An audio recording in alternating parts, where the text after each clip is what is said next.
Ever wondered how algorithms can guarantee accuracy in complex data analysis? Let's dive into the math behind it. Imagine you're building a system to compare two sets of data, like checking if two groups of people have similar characteristics. But how do you mathematically prove this comparison is reliable? That's where these theorems come in. Here's the thing, when you're analyzing data in real time, like monitoring stock prices or sensor readings, you can't always wait for perfect information. You need rules that work even when things are messy. That's where concepts like concentration inequalities and regret bounds step in. Think of them as the safety nets of algorithms.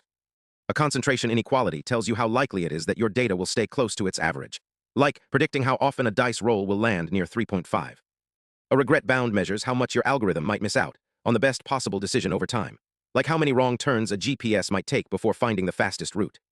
But here's the magic. These theorems don't just tell you what the algorithm does, they prove how well it does it. For example, if an algorithm has a tight regret bound, you know it's not just guessing, it's learning and improving with every data point. And if a concentration inequality is strong, you can trust that the algorithm's results won't be wildly off. So why does this matter? In fields like healthcare, finance, or autonomous systems, errors can have real-world consequences. These mathematical guarantees mean you can rely on algorithms to make smart decisions, even when the data is noisy or incomplete. It's like having a built-in quality check for the future. Now let's shift gears.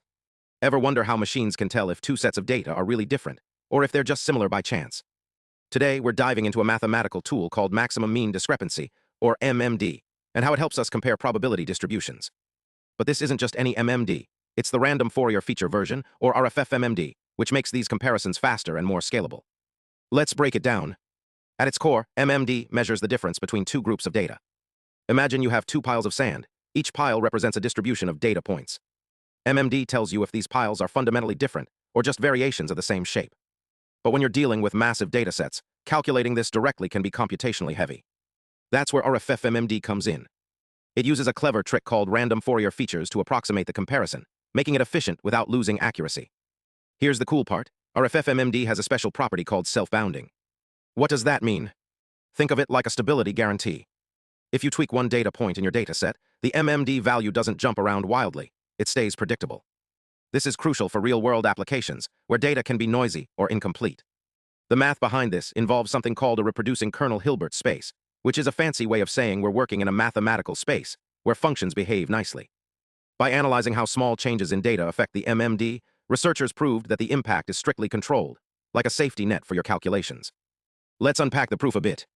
The key idea is that RFF-MMD is Lipschitz continuous, a term meaning the output changes proportionally to the input. If you replace one data point with a slightly different one, the MMD value only shifts by a tiny amount. This is shown using inequalities like the Cauchy-Schwarz inequality and the reverse triangle inequality, which are like mathematical rules of thumb for controlling how much things can vary.